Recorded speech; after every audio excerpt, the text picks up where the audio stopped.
อาตมาเคยเป็นเด็กน้อยในสมัยหนึ่งไงย่ายเป็นผู้ที่เขาวัดดีแต่เฮ็ดอีหยังท่านบอกให้มีเมตตาแล้วก็อนิจจังทุกขังอนัตตาจังสี่ใดเป็นต้นแกก็ว่าของแกอยู่นี่เรื่อยไปนะให้พิจารณาว่าอนิจจังทุกขังอนัตตา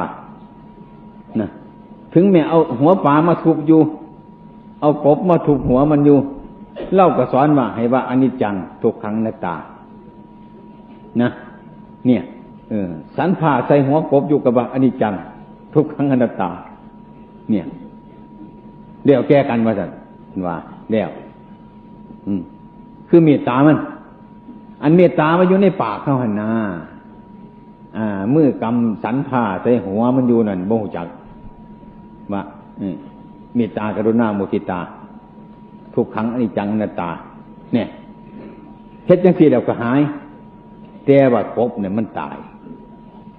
สันผ่าใส่หัวกบอยู่มันก็ว่าอนิจจังอยู่ทุกขังอนัตตาอยู่ว่ามันแมนอยู่ว่ามันเสกสรรเท่านั้นมันก็สิหายไปจังซั่นนะแล้วก็ถือมาเรื่อยมาจังซั่นเนี่ยนะคันคาซัดเห็นได้ว่าอนิจจังทุกขังอนัตตาอนิจจังทุกขังอนัตตานี่หลงอยู่มันยังสิไรหลงอนิจจังว่าตัวแมนอยู่ว่าตัวคิดแมนอยู่ว่าตัวเฮ็ดแมนอยู่เนี่ย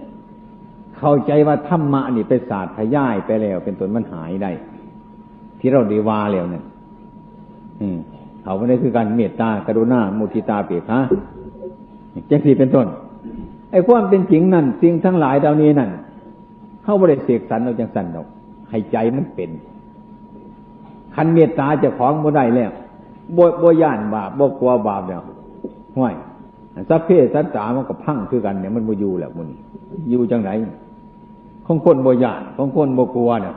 สิไปสัพเพสัตตาไปปานใดมันก็บ่ไปแล้วฉะนั้นเพิ่นว่าก่อนที่เมตตาสัตว์นั่นให้เมตตาเจ้าของซะก่อนเนี่ยเฮาก็ฮู้เรื่องเท่านี้ก่อนสิฆ่าสัตว์นั่นก็ให้ว่าเฮาซะก่อนอหังสุขิโตโหมินิตุโขโหมิเนี่ยให้ว่าเจ้าของซะก่อนบัดสิฆ่าสัตว์ก็ว่าสัพเพสัตตาจังซี่เดี๋ยวมันเป็นไปบ่ได้ให้เฮาทั้งหลายมันหล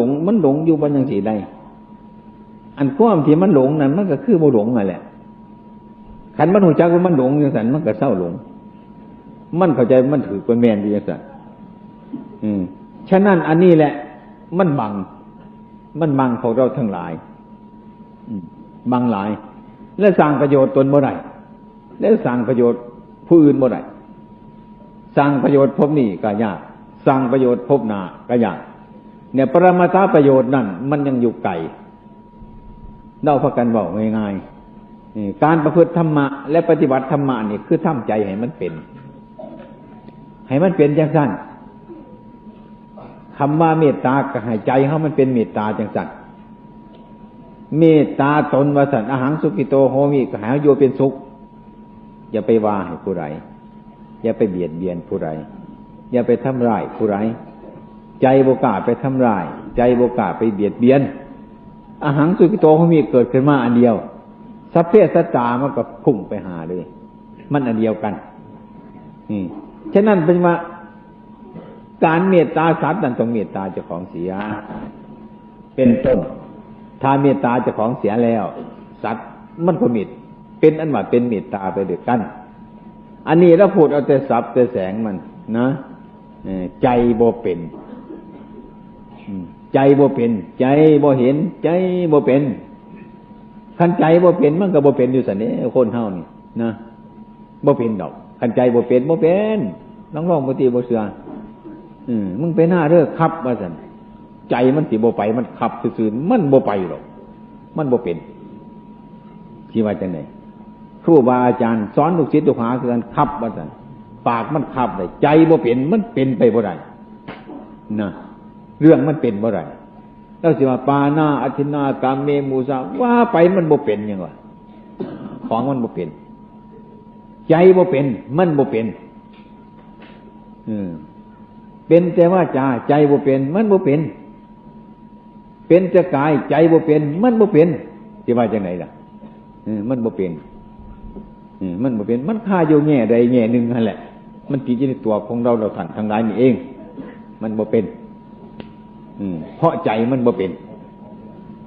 การประพฤติปฏิบัตินี่คือมารักษาใจของเจ้าของมาฝึกใจของเจ้าของมาฝึกจิตของเจ้าของให้มันเป็นให้มันรู้จักบาปจักบุญจักคุณจักโทษให้มันมีความละอายอยู่ในใจไปไสก็อายอยู่ในใจเป็นต้นสิว่าอีหยังเบียดเบียนเขาก็ดีคิดจะเบียดเบียนก็ดีจะพูดก็ดีเบียดเบียนผู้อื่นก็ดีมันละอายมันละอายแต่มันกลัวเดี๋ยวมันโอกาสทำท่านจึงว่าพระธรรมนี่ย่อมตามรักษาผู้ประพฤติปฏิบัติไม่ให้ตกไปในทางที่ชั่วจึงสิเป็นต้นอันนี้พวกเราทั้งหลายกระลึกบ่ฮู้จักพระธรรมนะบ่ฮู้จักพระธรรมเอาพระธรรมไปรักษาเจ้าของเพราะได้ยินว่าเกติอาจารย์ท่านว่าพระธรรมย่อมตามรักษาผู้ปฏิบัติไม่ให้ตกไปในทางที่ชั่วเป็นต้นบ่ฮู้จักว่ามันธรรมอยู่ไสบาดนี้นะบ่ฮู้จักธรรมอยู่ไสคนบ่ฮู้จักว่าธรรมนำเจ้าของก็หาดอกไม้มาเอาเทียนมาสีแต่งขันหาขึ้นแต่งขัน8ขึ้นจังซั่นเนี่ยมาเสกมาสารขึ้นเอาไปไว้ทั้งหัวมานอนหั่นนะเดี๋ยวก็ปั้นธรรมเนี่ยว่านี่นั่นคือขันพระธรรมเพิ่นนั่นคือพระธรรมเพิ่นรักษาเพิ่นจังซั่นเด้แต่ว่าเจ้าของเฮ็ดได้ทุกแนวฆ่าสัตว์ก็ได้ลักทรัพย์ก็ได้ขโมยของเขาก็ได้ยังก็ตามมันได้แต่ว่าอันพระธรรมที่ตั้งอยู่บนหัวนั่นน่ะหิ้งพระนั่นเพิ่นเข้าใจว่าพระธรรมอยู่บนหันนะก็ให้อาศัยแต่พระธรรมนั่นรักษาเฮาอาตมาเห็นเจ้าอยู่นำหยังอยู่นำพระธรรมเห็นบ่อยู่นำพระธรรมเป็นหยังอยู่นำพระธรรมเพราะว่าพระธรรมนั่นจะต้องรักษาผู้ประพฤติปฏิบัติบ่ให้ตกไปในทางที่ชั่วเห็นบ่ได้เคลื่อนพระธรรมออกไปไว้ในขันน่ะในเทียนน่ะในดอกไม้น่ะก็เรื่อยให้ขันนั่นแหละขันดอกไม้รักษาเฮาไปย่างไก่เบิ่งให้แน่เบิ่งลูกเบิ่งหลานเบิ่งพี่เบิ่งน้องเบิ่งบ้านเบิ่งเมืองเดี๋ยวแต่พระธรรมสิรักษาแล้วมันก็ง่ายโพดแล้วเฮ็ดจังซั่นมันสิยากอีหยังบุญน่ะอันที่ว่าพระธรรมตามรักษาเฮานั้นบอกเราพิจารณาได้ว่าการทำชั่วทั้งหลายนี่มันบาปการทำผิดทั้งหลายนี่มันบาปการโกหกตอแหลนี่มันบาปการอิจฉาพยาบาทคนอื่นนี่มันบาปจังสี่เป็นต้นมันบ่ดีการขโมยสิ่งของเขาจังสี่มันบ่ดีมันบาปใจเราเห็นอยู่อย่างนี้เราก็รู้อยู่อย่างนี้จิตเราก็เป็นอยู่อย่างนี้นะเมื่อจิตใจเราเป็นอยู่อย่างนี้นะเมื่อหากว่าเหตุมันเกิดมาเฮาก็มีความกลัวอยู่เสมอมีความอายอยู่เสมอมันบ่กล้าที่จะทำความชั่วอันนั้นทำผิดอันนั้นคิดผิดอันนั้นพูดผิดอันนั้นอิจฉาอันนั้นจังซี่มันบ่กล้าทำเป็นหยังจังบ่กล้าทำเพราะมีความรู้สึกว่ามันผิดเพราะมีความรู้สึกว่ามันเป็นบาปเพราะมีความรู้สึกว่ามันบ่ดีเป็นต้นแอบอยู่นั่นแหละบอกอยู่นั่นน่ะสะกิดอยู่เรื่อยภายในจิตของเจ้าของท่านเรียกว่าจนทำความชั่วทั้งหลายบ่ได้นะทำความชั่วทั้งหลายบ่ได้ด้วยกายด้วยวาจาด้วยใจทำบ่ได้ทำบ่ได้เพราะมีความละอายเพราะมีความรู้สึกอย่างนั้นเป็นต้นอันนี้เรียกว่าธรรมะจะย่อมตามรักษาผู้ประพฤติปฏิบัติไม่ให้ตกไปทางที่ชั่วคือบ่ให้เฮาทำความชั่วใดนั่นล่ะ